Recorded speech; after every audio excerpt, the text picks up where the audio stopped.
The CIA spends millions of dollars and hours to come to a conclusion that we already knew. Middle America with Vin and Sori, let's talk about it.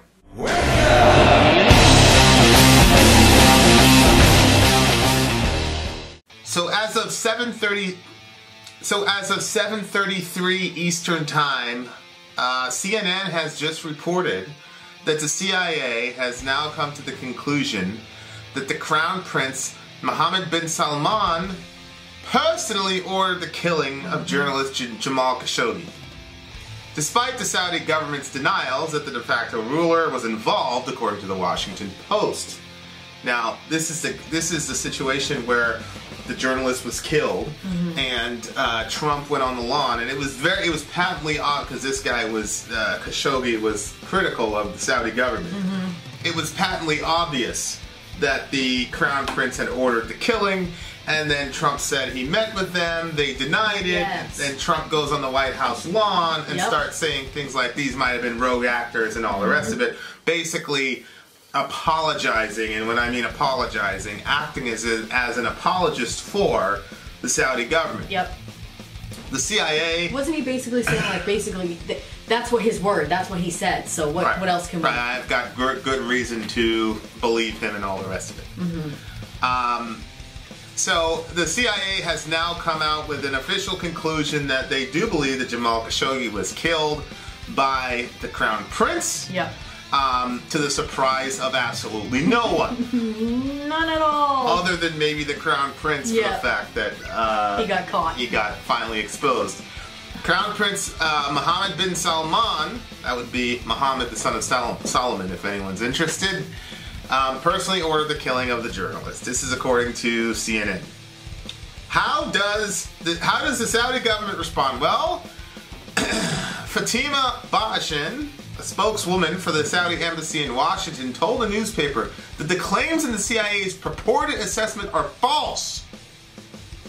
We have and continue to hear various theories without seeing the primary basis for these speculations. Well, I don't know what the primary basis. Maybe it could be it was about 17 intelligence officers that were directly connected to Saudi Arabia. Maybe it had to do with the fact that there was obvious tradecraft happening where one of the killers dressed up in Khashoggi's suit, forgot the shoes, and so was walking around because he knew that the surveillance camera would catch him, which is very standard tradecraft work. I don't know. Maybe that would be it. Khashoggi was a former Saudi royal insider who became a critic of the country's government, who went missing in October after he visited the Saudi consulate. Included in the U.S. intelligence analyzed by the CIA was a phone call that the prince's brother Khalid bin Salman made to Khashoggi, encouraging the journalist to make the trip to the consulate to get the documents. Wow. Come on, man, make the trip, come on, you gotta get these documents, because he was trying to get married. And his wife was actually outside, and he went in to get the documents, and nobody ever saw him. That's awful. Yeah. Oh my gosh. Yeah. Bashan told the Post that Khalid, who is the Saudi ambassador to the U.S., and Khashoggi never discussed anything related to going to Turkey. So either she's lying or the Central Intelligence Agency is lying. Wow. I'm pretty sure she's lying.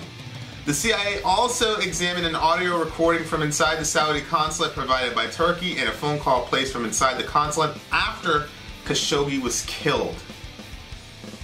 Maher Motreb, an alleged member of the Saudi hit team and a security official for the Crown Prince, placed a phone call to a top aide for bin Salman, informing the aide that the job had been done. People familiar with the call told the newspaper. This is exactly what we did on the bin Laden hit, by the way. Oh my gosh. Once we hit him, and we had a positive ID, which was very difficult to do because we dead checked him a million times, but once we had a positive ID, it was bin Laden, we got on the phone and said, you know, Geronimo, all that good stuff. I mean, I'm not saying it's bad or good, I'm just saying it's standard practice. You have a target, you hit the target, you gotta go and confirm. The CIA does not know the location of Khashoggi's remains. Khashoggi was killed following a fight in a quarrel at the Saudi consulate. The prosecutor's office claimed prosecutors said Khashoggi was tied up and injected with an overdose of a sedative that killed him. Then, according to prosecutors, his body was dismembered and removed from the consulate by 5 people. Yes. What's interesting is a few days ago, actually on Thursday, Trump imposed penalties on 17 individuals over their alleged roles in the killing of Khashoggi. Trump imposed sanctions on 17, the hit team. Yeah.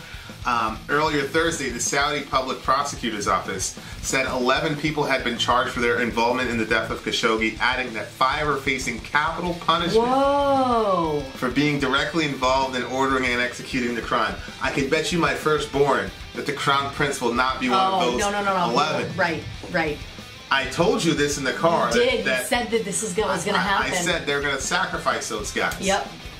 Now Trump is in a crazy situation because we've got $1 billion arms deal coming, Yes. multi-billion-dollar arms deal coming with the Saudis, and he basically said, "Look, if we don't do it with the Saudis, then the Russians are going to do it, and we need that. We need it for the we need it for the jobs. We need it for the jobs." Now Trump is in a really, really difficult pickle because now sanctioning 17 people is not enough when it came from the very top of the food chain in Saudi Arabia. Right. He's got to call a play, and he's got to do the right thing, and we got to come down on Saudi Arabia. There's no way around it. There's no way around it. I What's your literally. prediction? What's my prediction? Yeah. I think that he's going to do some sort of sanction above the 17-member hit squad. That's going to basically be nothing. It's going to be a slap on the wrist, a slap on the hijab, basically, because we look the 9/11 hijackers. The majority of them were Saudis, and there was no hell to pay for the Saudis before. So I don't think a lot is going to happen here. And let's just pull back before we get really crazy. There's a couple things here that are significant. Number one. Our president, not this one, but the previous one, has ordered hit teams and kill squads on American citizens. I've talked about this over and over again. Anwar al-Awlaki was an American citizen. He was born in New Mexico. He expatriated to Yemen. We ordered a hit on him. Right. And we killed him. We drone bombed him. So this is not... Let's, as Americans, let's not get too hypocritical and act like I can't believe we had we ordered a hit on someone. Right.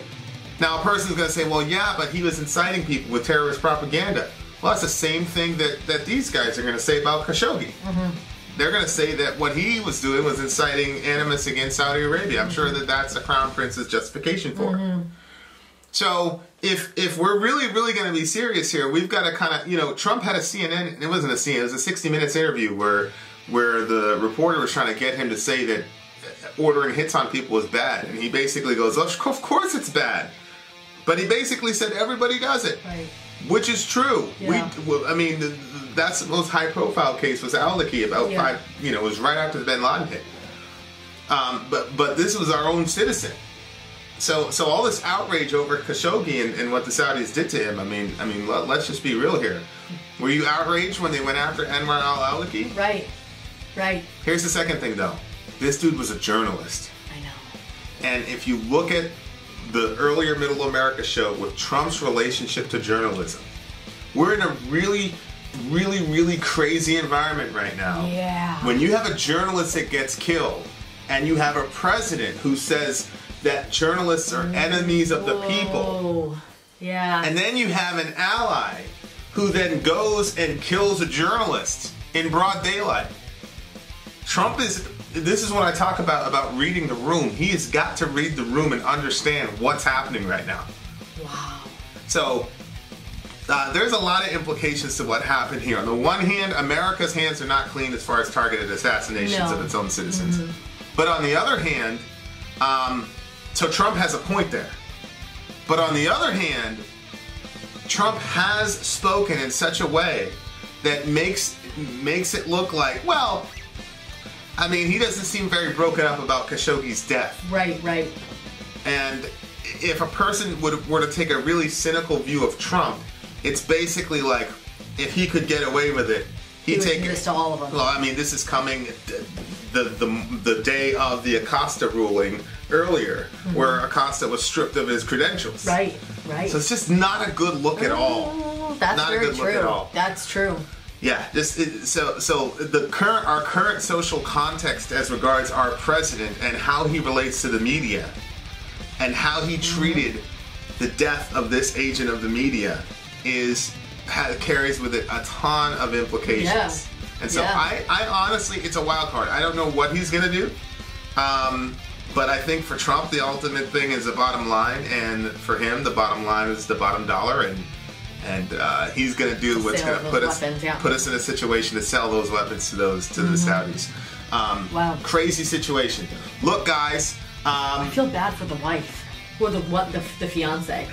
Yeah, you know, because remember, like when we were trying to get married and we had all these papers and like everything was like you're like on the edge of your seat. Like, is everything going to go through? Is everything going to work out? And like there was so much red tape, even with they lured that guy into his into his death. I'm sure it was a little quick pick on the cheek. I'll be right back. 5 minutes. Yeah. She never saw him again. Or maybe they were having a fight about something. You know, you don't know what the drive on. And I think that's important because, you know, yes, I place this in the political context because that's the nature of the show, but there's a real human interest story here, which is you had a guy that was about to transition to a very important period of his life. He was about to get married and you know, he had found some happiness in the midst of the work that he felt called to do. Yeah. So it's a terrible way for it to end for the big homie, but hopefully all this attention will make it so that he didn't die in vain. And inshallah, for those inshallah. So whatever you do, pray good thoughts, whatever, toward the fiance. That would be great. Yeah, but you know, but it's we got to read the room. The times right now are crazy. All the more reason to know that we are the media. Yeah. You know? For real. So there you are. Okay, love your neighbor. Take care of each other. Sori, Middle America. We are the media. Next time, guys.